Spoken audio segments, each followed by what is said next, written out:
Ang mga kabataan sa likod ng black metal ay nagtutulungan upang lumikha ng subgenre na naglalayong iwasan ang mga ditotoong tagahanga. Ang kanilang layunin ay gawing mas matindi ang kanilang musika kaysa sa mga idolo nilang kinikilala. Sa kabila ng kanilang tindi, ang mga krimen na naugnay sa black metal, tulad ng pagpatay at ason, ay nagbigay diin sa masalimuot na reputasyon ng genre. Ang mga isyung ito ay nagpatuloy sa kabila ng di pagkakaunawaan ng publiko sa kanilang tunay na intensyon. Si Mayhem ay hindi lamang isang banda, kundi isang simbolo ng mga laban at tagumpay ng mga kabataang musikero. Tila ang kanilang kwento ay nagbigay liwanag sa mga hindi nakikitang aspeto ng kanilang buhay at sining. Ang mga miyembro ng Mayhem ay gumagamit ng mga pseudonym upang mas madaling bigkasin ang kanilang mga pangalan, isang karaniwang katangian sa mga metal band. Sa ganitong paraan, nakatulong ito sa kanilang pagkakakilanlan sa mas malawak na madla. Sa kabila ng kanilang interes sa satanismo, hindi sila nagpractice ng anumang organisadong relihiyon. Ang mga ideya ng anti-society ay naging inspirasyon sa kanilang musika at natatanging estilo. Ang kanilang unang opisyal na paglabas, ang Death Crush, ay itinuturing na mahalaga sa Norwegian black metal. Ang kakaibang tunog at estilo nito ay nagbigay daan para makilala sila sa industriya. Si Shetty as Sven Edik ay umalis sa bandang Mayhem, naghahanap na mas matatag na pinansyal na sitwasyon. Ang kanilang pag-alis ay nagbigay daan sa bagong mga oportunidad para sa ibang miyembro ng banda. Matapos ang pag-alis ng mga miyembro, kinailangan ni Jørn at Instein na makahanap ng mga pansamantalang kapalit. Sa kabila ng kanilang pagsisikap, ang mga kapalit na ito ay hindi nakatugma sa kanilang sining at hindi nagtagal. Si Per Olin, na tinawag na Pele, ay naging bagong bokalista ng Mayhem matapos ang isang kakaibang pagsubok. Ang kanyang pagdating ay nagdala ng mas matinding direksyon sa musika ng banda. Si Pele, gamit ang kanyang natatanging estilo na makyup na tinawag na corpse paint, ay nagbigay ng makabuluhang ambag sa imahe ng banda. Ang kanyang kakaibang pagganap ay nagbigay diin sa tema ng kamatayan at kadiliman. Ang pagpasok ni Jan Atzel Blomberg sa banda ay nagbigay ng bagong sigla sa kanilang musika. Kilala siya sa kanyang kahusayan sa double bass technique na nagpalakas sa kanilang tunog. Ang pagsasama-sama ng banda sa isang maliit na tahanan ay nagdulot ng tensyon at hindi pagkakaintindihan. Gayunpaman, ito rin ay naging dahilan ng kanilang malikhaing proseso sa pagsulat ng mga kanta. Ang hindi magandang plano at masamang kapalaran ay nagdulot ng pagkansela ng maraming gigs sa kanilang European tour na nagpalala sa sitwasyon. Sa kabuuan, 4 na gigs lamang ang natuloy. Bumalik sila sa Norway na may mababang morale, at ang mga alitan sa pagitan nina Instein at Pella ay nagpatuloy. Ang mga hidwaan na ito ay nagdulot ng mas matinding tensyon sa grupo.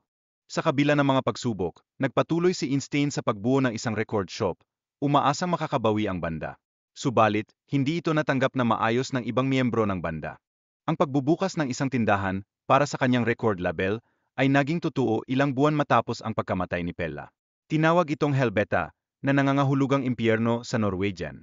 Ang tindahan ay naging pangunahing lugar ng pagkikita para sa mga musikero at kaibigan.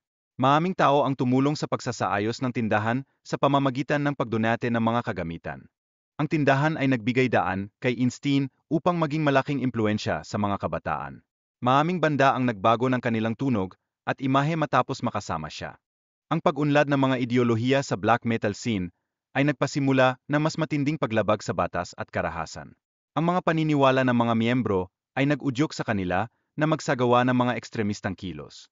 Ang pagsunog ng mga tradisyonal na simbahan sa Norway ay hindi pangkaraniwan, pero naganap ito sa konteksto ng mga violenteng kilos ng black metal community. Ang mga simbahan na ito, puno ng kasaysayan, ay naging target ng kanilang galit. Ang pagpatay kay Mungst Andresen ay isang bahagi ng mas malalim na isyu ng karahasan sa komunidad ng black metal, na nag-udyok ng takot at pagkalito sa mga awtoridad. Ang insidenteng ito ay nagbigay diin sa mga problemang psikolohikal ng mga kasangkot. Sa pag-record ng mga instrumento, ang mga drums ay naitala sa pangunahing entablado upang makuha ang natural na reverberation. Ito ay nagbigay ng mas malaking tunog at lalim sa mga drums. Si Christian, na nagbago ng pangalan sa Barg, ay abala rin sa kanyang proyekto na Burzum habang nagre-record ng The Mysteries. Sa kanyang bagong pangalan, siya ay nagbigay diin sa kanyang paparating na album. Ang media coverage at ang pag-uusap tungkol sa mga ason ay nagdala ng malaking atensyon sa mga kaganapan sa black metal scene. Nagresulta ito sa pag-aresto kay Barg matapos ang kanyang mga pahayag sa mga reporter. Ang pag-away sa pagitan nina Barg at Instein ay nag-ugat sa mga hidwaan sa negosyo at personal na isyu na nagpalala ng kanilang relasyon. Ipinakita nito ang mga panganib ng pakikipag-ugnayan sa masalimuot na industriyang ito. Ang banta ni Einstein na pumatay kay Bark ay nagudyok kay Bark na magplano ng isang pag-atake. Nagbigay ito ng liwanag sa mga isyu ng mental na kalusugan at tensyon sa kanilang grupo, na naglalantad sa kahalagahan ng suporta sa mga artist. Matapos ang pagpatay, nagdulot ito ng malaking takot sa komunidad ng mga musikero, na nagtanong sa kanilang seguridad at reputasyon. Ang insidente ay nagbukas ng mga usaping legal at pagsisiyasat na nagresulta sa pagkakakulong ng maraming miyembro ng kanilang eksena.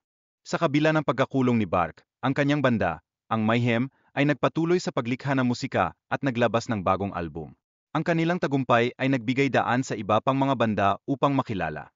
Matapos ang pagkamatay ni Einstein, ang mga miyembro ng Mayhem ay nagkaisa sa pagbuo muli ng banda, sa kabila ng mga pagsalungat mula sa mga tagahanga. Ang kanilang pagpapatuloy ay nagbigay diin sa kahalagahan ng pagkakaisa sa musika. Ang black metal, na orihinal na nilikha upang maging eksklusibo, ay naging bahagi ng mainstream music industry. Ang pagbabagong ito ay nagbigay daan sa mas maraming tao na ma-expose sa genre na ito.